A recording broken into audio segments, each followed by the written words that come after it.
A paz do Senhor, prezados irmãos e irmãs em Cristo Jesus, tudo bem com vocês? Irmão Beto Porcá trazendo mais um resumo da lição da Escola Bíblica Dominical. Nós estamos estudando, irmãos, este tema aqui, ó. O legado de Abraão, Isaac e Jacó, homens dos quais o mundo não era digno. E aí estamos já chegando na quarta lição, e aqui com o assunto, a confirmação de uma promessa. O texto áureo diz assim: estabelecerei o meu concerto entre mim e ti e a tua semente depois de ti e suas gerações, por concerto perpétuo para te ser a ti por Deus e a tua semente depois de ti. Gênesis 17, versículo 7. Nós vimos, nós sabemos pela história, no capítulo 12 do Gênesis, o Senhor faz um convite a Abraão dizendo: sai da tua terra, da tua parentela, da casa de teu pai, para a terra que te mostrarei. Farei de ti uma grande nação, te abençoarei e engrandecerei o teu nome, e tu serás uma bênção.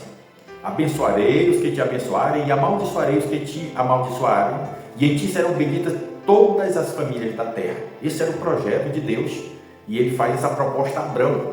E Abraão sai da sua terra, do meio dos seus parentes, da casa do seu pai, e vai na ordenança do Senhor. Será qual o motivo? Quando Deus chama Abraão, ele residia em Ur dos Caldeus, lá na Mesopotâmia. Essa história, o Estevão, um dos 7 diáconos, o primeiro mártir da igreja primitiva, ele narra essa história contando.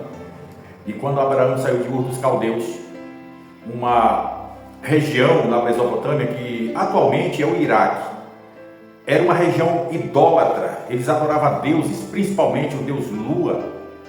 Então, por isso que o Senhor diz: sai da tua terra, essa terra idólatra, os teus parentes idólatras, mais ou menos isso.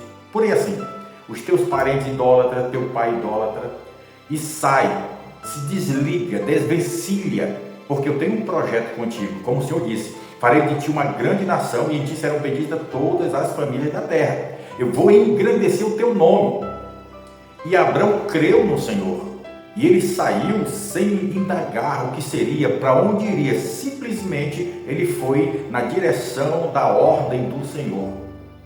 E nós sabemos da história, né? Até que ele chegou lá em Canaã, teve aí nos contratempos, que depois ele voltou ao Egito e tal. Essas coisas não vamos falar em pormenores, porque fica para um outro assunto. Mas Abraão creu e saiu dos meios dos seus parentes, saiu lá de Ur dos Caldeus, saiu da casa do seu pai e foi para onde o Senhor lhe ordenara. Passado 10 anos e nada de ter filhos, né? Continuava ele, a esposa Sarai e os criados, os servos que ele tinha. E no capítulo 15 o Senhor vem fazendo uma aliança com o Abraão. Ele disse: olha, eu sou o teu Deus, eu sou o teu escudo, não temas, Abraão. Então ele disse: ó Senhor Deus, mas como será? Eu não tenho filhos. E o herdeiro do que eu tenho será um servo que nasceu na minha casa, o Damasceno Eliezer. E o Senhor disse: não, este não será o teu herdeiro. O teu herdeiro será um filho que sair das tuas entranhas. E levou Abraão para fora da tenda e disse: vê se podes contar as estrelas do céu. Assim será a nação que sair de ti.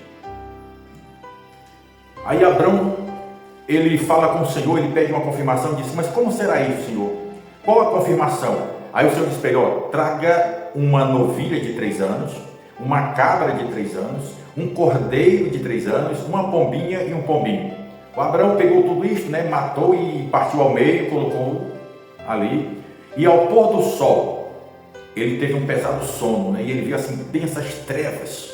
Depois do despertar do sono, o Senhor disse: ó, esse é o sinal.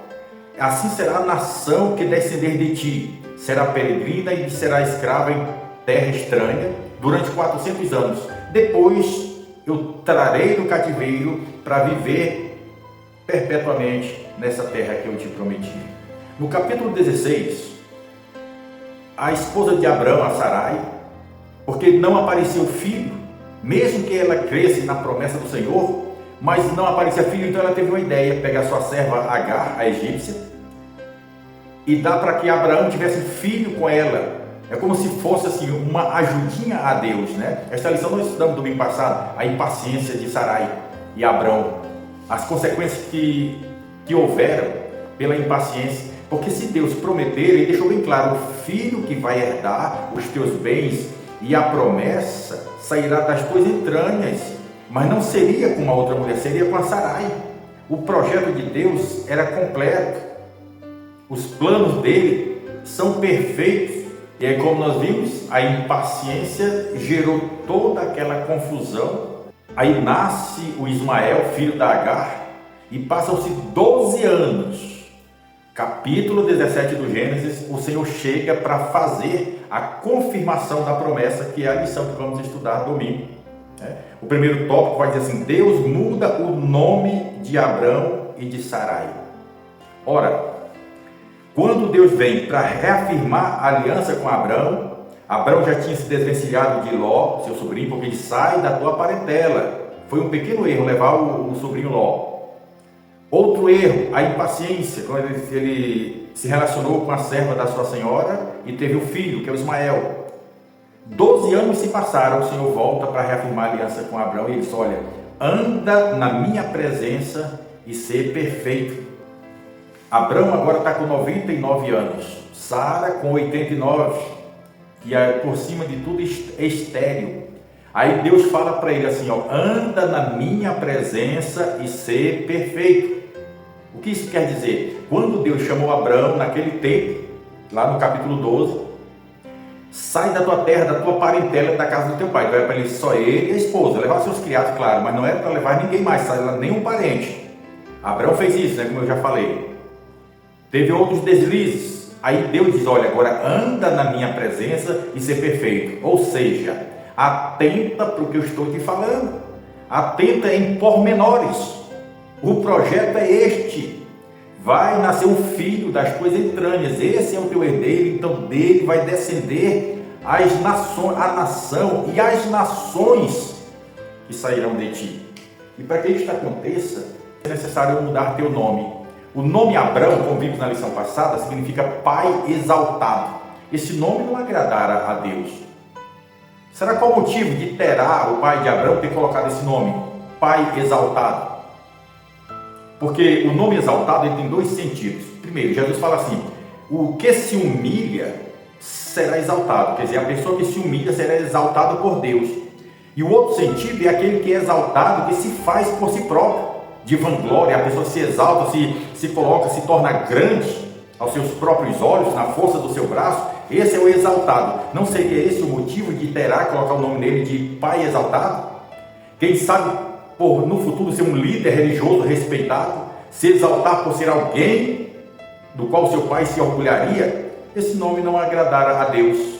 Abrão, pai exaltado. No projeto de Deus, ele vai fazer uma mudança. E tem que ser como ele rascunha, como ele projeta. Os meus pensamentos não são os vossos pensamentos, nem os meus caminhos são os vossos caminhos, diz o Senhor. E agora, Deus diz para Abrão: o teu nome não será mais Abrão, pai exaltado, e sim Abraão, pai de multidões, pai de nações. E o Senhor tinha esse projeto. E também na Sarai, ela não será mais chamada Sarai, e sim Sara, porque Sarai é minha princesa. Aqui abrindo um parênteses, aqui no meu raciocínio, será que a Sarai não era nariz empinado? Muito bonita, que ela era bonita. E no seu jeito, quem sabe, de orgulho, minha princesa, ao ponto que chegou um momento, e quando ela deu a Agar para coabitar com Abrão, e que ela gerou o filho Ismael, que ela menosprezou a Sarai disse: olha, o meu agravo seja para ti, falando para Abrão, jogando a culpa nele, e que Deus julgue entre mim e ti. Eu acho que ela era assim um pouco desaforada, né, antes da mudança de nome. E mesmo assim o Abrão, humilde, aceitava tudo aquilo, aquelas provocações. E quando Deus muda o nome de Abrão para Abraão e muda o nome da Sarai para Sara, que significa mãe de nações, ali é um novo projeto que Deus tem, é o projeto que Deus tem, uma confirmação da aliança, a reafirmação, como diz aqui o assunto, a confirmação de uma promessa. A partir dali vai se desenrolar para que o projeto de Deus seja cumprido na vida de Abraão. O segundo tópico vai dizer a confirmação do concerto de Deus com Abrão. O chamado de Deus a Abrão foi especial. Deus tinha no seu projeto formar de Abraão uma nação, que é a nação de Israel.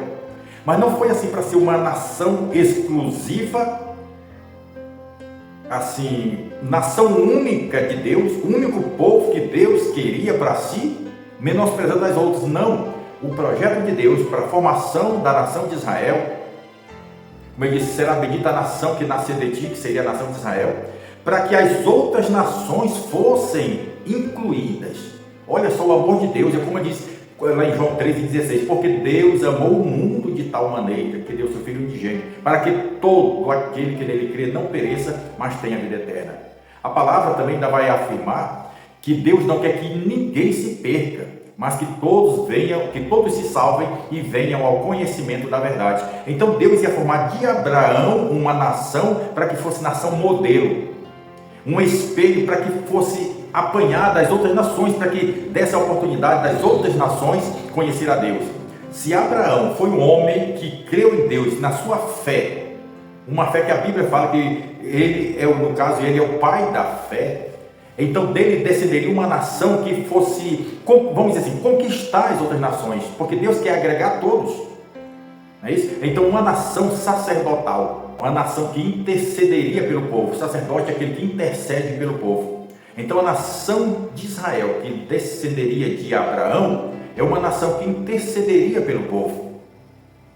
E até foi confirmado mais tarde nós sabemos a história, porque Israel era as 12 tribos, nação sacerdotal. Depois daquele episódio lá do Monte Sinai, que eles fizeram um bezerro de ouro para adorar, apenas uma tribo, a tribo de Levi, passou a ser tribo sacerdotal no meio das outras tribos, no meio das 11.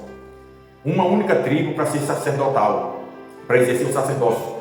Mas mesmo assim, o projeto de Deus para criar a nação de Israel, para que envolvesse as outras nações, seria ali um início até chegar a Cristo, o sumo sacerdote, que culminaria na salvação de todas as nações. E o terceiro tópico vai falar sobre o pacto perpétuo da circuncisão.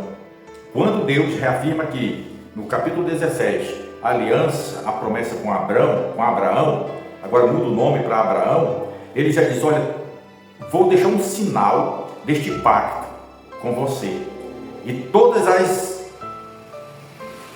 as gerações que descenderem de ti vão ter esse sinal, é o pacto da circuncisão. E o sinal seria todo macho, no 8º dia de nascido, seria circuncidado. Esta era o sinal, o pacto que ele faria com Abraão. E também até o estrangeiro que estivesse no meio, morando com Abraão, também que se circuncidasse para fazer, este seria o pacto. Então naquele dia Abraão, ele circuncidou o seu filho Ismael, que Isaac não tinha nascido ainda, com 13 anos de idade, Ismael foi circuncidado. Todos que estavam na casa ali de Abraão foi circuncidado naquele dia. O próprio Abraão foi circuncidado aos 99 anos, para a confirmação do pacto que o Senhor fizera com ele. E aqui o terceiro subtópico, ele vai falar sobre a circuncisão do coração.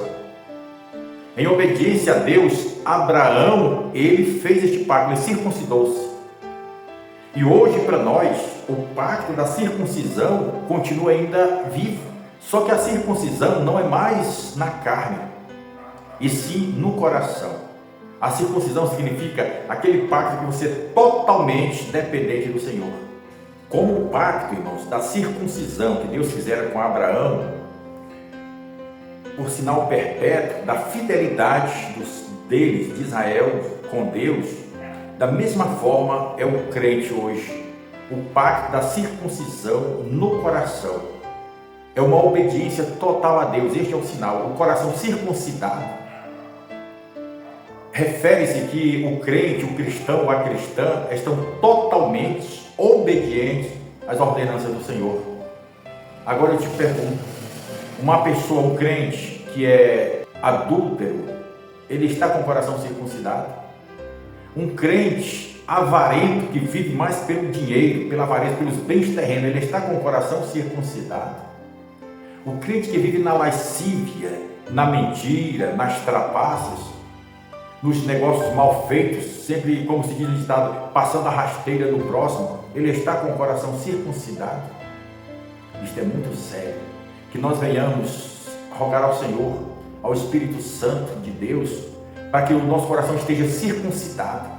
E mesmo nos nossos defeitos, que nós temos, que nós pecamos todos os dias, mas que isso não venha nos afastar do Senhor, que não venhamos quebrar o pacto da circuncisão, o coração circuncidado, como sinal de que o Senhor venha se agradar do nosso posicionamento, de estarmos sempre na busca de acertar, na busca de andar em obediência e procurar a ser perfeito. Não que nós sejamos perfeitos enquanto nessa matéria, mas sempre no caminho da busca da perfeição. Isso sim é um coração circuncidado, o pacto que o Senhor tem feito para conosco, e que nós devamos ser fiel a Ele na circuncisão do nosso coração, para que nós venhamos sempre fazer aquilo que agrada ao nosso Senhor.